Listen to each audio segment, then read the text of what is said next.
Good to have you, sir. Great to be here. And the Colonel, Colonel Ginn, good morning, sir. How are you? It's the first visit in the studio. Very well, Paul. I need to get that microphone up a little bit and bring it a little bit closer target-wise. Make it a little closer. Lots to talk about. We were talking with, first of all, to the speaker about the possibility of maybe solving this cadet class once and forever. Yes, sir. What do you need? Oh, you got something to do here. I'm sorry. I can't see you waving in there. So go ahead. All your lights are not on. This hour of the Gallo Show is presented by Pine Grove Behavioral Health and Addiction Services in Hattiesburg. And that is 1-800-1888-574-HOPE, which is 4673. Visit pinegrovetreatment.com. Thank you, because we'd have gone straight to hell if that wouldn't happen. Well, so you know, things happen. You got alcohol and Jesus. Yeah. And sometimes you need, well, one you need all the time. Sometimes you need every once in a while. But let me get back to the question that I just asked as far as the trooper school. How do we handle this in the future? And I know that you're taking a look at just about everything over there. Well, and I can tell you my goal and the Colonel's goal is for us to get up to the statutory number of troopers that we're allowed under the law, which is 650. That was approved in 1981, and we haven't been close to that in a long time. So the way to do that is to have an annual trooper school and do a better job of recruiting and retaining. And I got to tell you how impressed I am with the Highway Patrol, Colonel Ginn, Captain Polis, in the efforts that we're making to get out there and send the message that these young people, you can be part of the problem or you can be part of the solution. And we've got an opportunity for you to have a career in law enforcement that is with ample opportunities to self-improve yourself and with for your career and personally. To have a lot of satisfaction. So we're going to make a big push in recruiting and try to get the best of the best. And if they've got the right stuff, we're gonna make them state troopers. I do want to ask this to Colonel Ginn, because you look at the training school 20 years ago, 30 years ago, even 10 years ago. Everything changes. New requirements, new training, and everything else. Speak to that, because is there a need for some changes in the way we train these men and women? Well, Paul, there are, and we have made some changes. I was actually in patrol school 33 years ago right now. Was that right? Yes, sir. And where was that? That was at Pearl. At Malota, and went through trooper school then. So the things that I faced when I got out of the academy are far different from the things that our men and women face now when they come out. And we have made a lot of changes over the years and continue to do that. We look for best practices.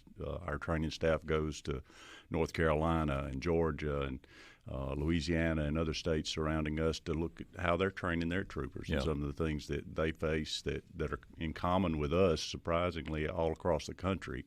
But maybe a technique that they're using that we'll pick up, and they've picked up some things that we do to try to do that. I think when we had Captain Polis on, he talked about how do we lower Commissioner, that rate of attrition in these classes, and do it effectively. You want to make sure when they turn out or when they graduate, they're trained. But is there a compromise in between? Well, and I can tell you, and it's one of the conversations that I had with Captain Perkins, who's the director of the Trooper School, as well as Colonel Ginn, and I said, here's my goal. I want us to improve the graduation rate, and I don't want us to drop anything in quality. And you look at, there's success stories across the country in business where that's been done. I mean, Chick-fil-A is always an example that comes up for driver services. They've got a high-quality product, and they put it out there very efficiently. So for us, my vision, and Captain Polis and Colonel Ginn are certainly on board with it, is one, who are we recruiting and letting in? Let's take a better look at them on the front end to make sure we're getting ones that can finish. Yeah. And then as part of that, this year in particular, our PAOs across the state are going to start doing programs with the recruits before they get there to get them in a little better shape, make sure that physically they are where they need to be when they get there. And then once they get there, we're going to, I've emphasized that what we want to do is work with them and put out a better trooper, put out a good trooper, but not sacrifice anything in quality, because at the end of the day, and I'll let Colonel Ginn speak to this, they've got to be able to survive out there on the road. Yeah. And it's the skills that they learn, and they have to want to survive. And it's those skills they learn in trooper school that'll save their life later. One of the things that the speaker we didn't have a chance to get to is occupational certification is going to be a legislative thing that we start talking about. How do we get some of these people coming from other states that want a job here? They've been on the job for 5, 10, 15, 20 years. And I did mention to Captain Polis about this too, and to the speaker. You get a highway patrolman who's, he wanted to go to Hawaii. He wanted to go to Alaska. And found out it was a lot colder in Alaska than he thought, wants to come back to Mississippi, and he's been a good highway patrolman, man or woman, in Alaska, but if he'd have to go back through the whole class here, Colonel Ginn, he couldn't just come in and take a refresher course. Not under the current standards and training requirements. He would have to come back and be certified as a Mississippi law enforcement officer and take the trooper training, the complete course. Is that something we need to take a look at? It is something that we have thought about. We haven't explored it real deep, but that is a possibility. We're looking at every scenario that we can to see how we can make it more favorable to the agency and to the applicant to get their foot in the door, and then it's up to them to take advantage of that opportunity. For the ladies out there, what's your pitch to get them in? Well, we've added some of our most current ladies who've graduated. We've added 8 ladies to the Highway Patrol in the last 3 classes combined, which is significant. How about that? And we've got them out there recruiting, and they're recruiting males and females. But they're working hard as all of our troopers are. But I think their stories show that they can make it. They've just got to have the determination, and they've got to seize the moment when they get the opportunity. One of the things I want to talk about, of course, is Law Enforcement Appreciation Week and why you guys are here. But the class again will start when? The new class? We're looking at February or March starting. We haven't set the exact date. Part of one of the things that we're dealing with in this modern world is COVID. And exactly how to structure the class to make sure that when the cadets have an opportunity to go home, that they're not bringing anything back. We're anxious to see what we have as far as vaccines at that time, and then keeping a strong eye on testing. So there's a little bit of unknowns, but it'll be somewhere around February or March that we'll start. Let me ask you this before we get to the appreciation part of this. What would that mean to the current Highway Patrol staff on the road now if you double the staff as far as their workload? Well, it will make a tremendous difference. It will give us the opportunity to be more proactive in our efforts, be more visible as a force, because visibility is the number one deterrent. It's not you don't have to pull people over if they think you're out there. The mind is I want to do right. So it does that. It gives troopers opportunity to have a shift. We've got some troopers who, for their career, have been on 3 or 4 years, these youngest ones especially, that haven't had the privilege that I had of had 5 or 6 of us working the same shift together in the same area and go get a cup of coffee together. So it'll increase the camaraderie, and just the officer safety portion of it would be a big asset as well. Do you guys track the time of a call, the average time for an officer to get to a call? We do, and we have in the past. We haven't recently, but we can. Yeah. We do have that ability. Yes, sir. Let's talk about this. It's customer. It's a Law Enforcement Appreciation Week. In a way, they handle customers, but this is it's bringing a whole new meaning to the word, isn't it, Sean? It is, and I can say that I've always had just a great admiration for law enforcement. My grandfather was a sheriff deputy in Stone County. So I remember seeing him come down the road in that sheriff's deputy's vehicle with a siren on top, and just how impressed I was with it. But since I've been at the Department of Public Safety, that level of appreciation has just grown so much, and especially in these trying times and the things that they've had to endure. I want to ask you about it. Let's talk about that when we come back. By the way, that siren probably weighed more than a Beetle Volkswagen now. If you'll remember that first siren up there. It was like the light on a lighthouse. Sucker was about 47 or 80 pounds or somewhere up in there. Sean Tindell, Commissioner of Mississippi Department of Public Safety, and Colonel Randy Ginn back with more coming up next. Here's what the song you don't want to play when you see blue lights behind you or you see a highway patrol in front, because you're going to speed them. You can't drive 65 miles an hour and listen to that song. In the studio, it is Sean Tindell, Commissioner, Mississippi Department of Public Safety, Randy Ginn, who's the Colonel, Mississippi Highway Safety Patrol. Let me ask you about driver's license. Where are we now? And I know you have been. You said something to me. Somebody said being the commissioner is like what?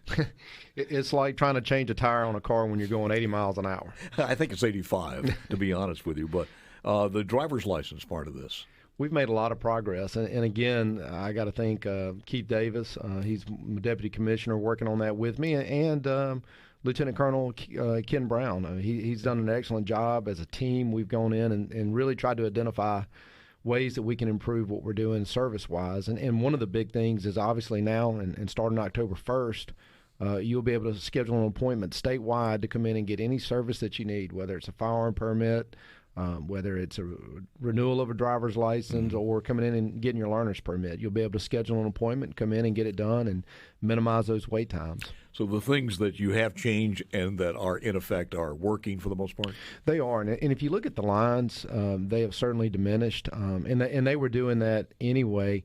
We were closed for 10 weeks, and so we had a major backlog.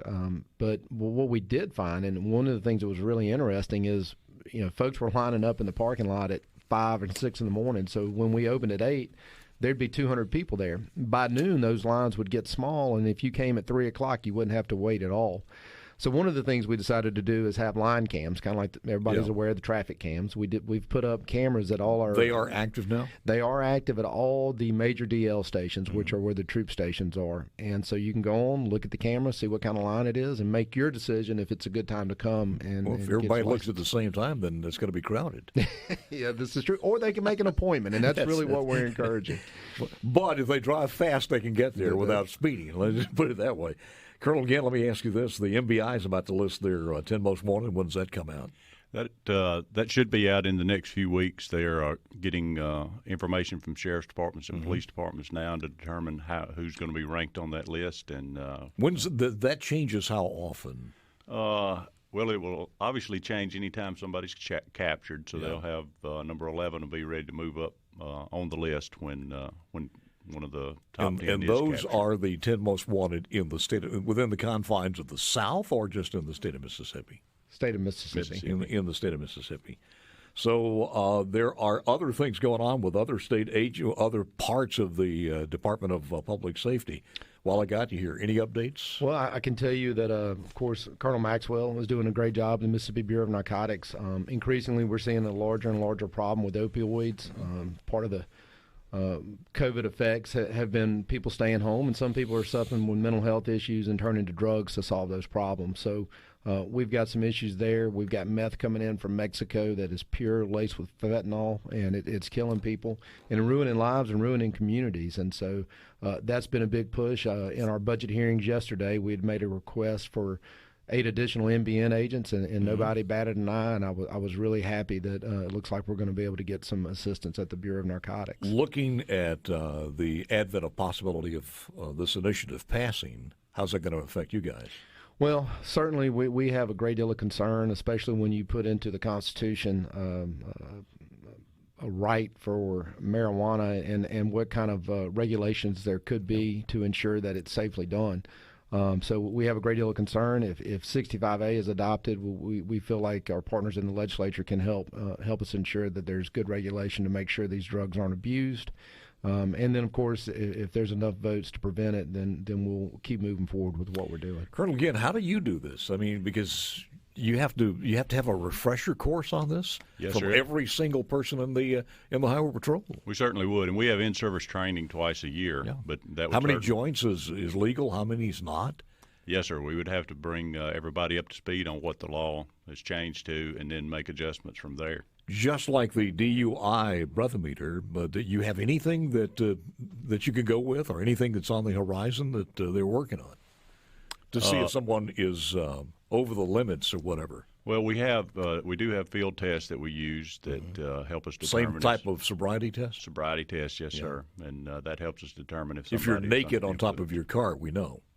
Sir? If you're naked on top of your car, you got a pretty good idea. That's the first clue. With a bag of Cheetos. With a bag. There you go. Orange fingers and naked, you know that's it.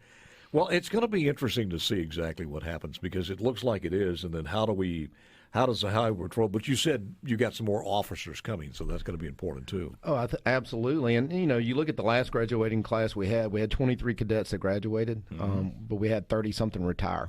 And so it was a net loss in the trooper ranks. So by doing the annual trooper school, by looking at maybe having like what you were mentioning, a trooper school for certified law enforcement, so if they're coming in from out of state or within state, we can start getting more troopers on the road. I asked Colonel Ginn off the air, I said, do you have any good used cars to sell? And we're just joking, but you guys do sell some of those cars. We do. We send them to the auto auction, and we get what we can get for them. Right now they're selling a little better than what do they sell for? Just depends. A Tahoe will bring more than a Crown Vic will, obviously, but well, the Crown Vic has got to be 40 years old now. Well, so. they're 10 or 12 years old, yes, sir, but they still got good life and cold air. What at what point do you say, okay, enough mileage, we got to switch this one out? We're currently trading them in at about 160,000 miles. We'd like to get that 150,000, and it was driven by a little old lady. No, from it was. Peoria. It was driven by a dude going 180 miles an hour. Yeah, but these have some pretty good stuff under the hood, though. They do. All of ours are the police package. But that's it. So if Granny is buying a used car and she thinks this is a good idea, she needs to be careful because she could get to the grocery store in due time. So. Any of the other agencies, the crime lab and things like that, because there's so many changes, and I want to ask you this. Are you satisfied where you are? Because this is one of those agencies that whoever comes in at that desk has so much to just get their hands around. It's a very large agency. There's 8 divisions, but if you count MBI and driver services and these different other smaller divisions within divisions, it gets on up there to 11 or 12. And no, I'm not satisfied with where we are, and I'm always going to be trying to push forward. If you ask me that question 5 years from now, and everything seems to be great, I'm going to tell you I'm not satisfied with where we are. I think we can do better. The crime lab, we just added a medical examiner down on the coast, Dr. Stacy Turner, so we're going to be able to really get those autopsies going again in a fashion that's good. At the budget hearings yesterday, many of the legislators were shocked to hear that with the statistics that we have, Mississippi ranks number 1 per capita in homicides. And that's an alarming issue. It's created somewhat of a backlog at the medical examiner's office. There's a lot of things going on that we need to address in this state. We talked about this many years ago. We hear these things that cost $3 million or $50 million or whatever it happens to be if we wanted to institute a yearly class and a large one. But people don't realize how much it takes when we talk about per officer to get them from training to on the road. That's correct, Paul. There's training costs, and then there are other costs that we have to incur with uniforms and supplies. That you actually put the cost of the vehicle in there too, don't you? We can. They won't get a new car, but we do have to replace a car a lot of times to give them the car that they get. So we do have that we have to face when we have a school. And a couple of bullets. Yes, sir, at least. So. Well, guys, look, I appreciate it. It is I said it again, Law Enforcement Appreciation Week. Anything special going on? There's been a couple of events held for law enforcement, and I think it was supposed to be earlier in the year in May, and so with the COVID, it just moved everything. Moved it back. But I got to go back to the men and women in law enforcement, every one of them that I've met, and Colonel Ginn and I have had an opportunity in the first 90 days I've been there to travel across the state, visit each of the troop stations, meet with sheriffs and police chiefs, and really proud of law enforcement in Mississippi.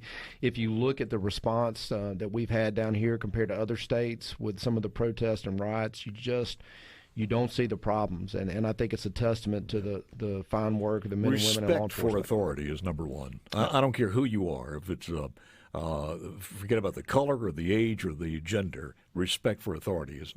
If you do that, you're going to be okay. If you don't, but I do want to say this, as an attorney, so you can answer this too. What are the requirements when a policeman stops you, when a highway patrolman stops you? Well, I can tell you in Mississippi there is a law that says if you're asked to show your ID, you have to show your ID, and it's basically implied consent. If you're on the roads of the state of Mississippi, that's a privilege, and we put in law that you got to show your ID. If they say I don't have to show you because you got to tell me why you stopped me, they're wrong, and they don't need to be getting their law degree on Facebook. They need to, And night school at the Texaco station. That's right. Guys, thank you. It's always a pleasure. Come back to see us. It is the one and only Dixon Williams batting cleanup. We will talk sports for the weekend.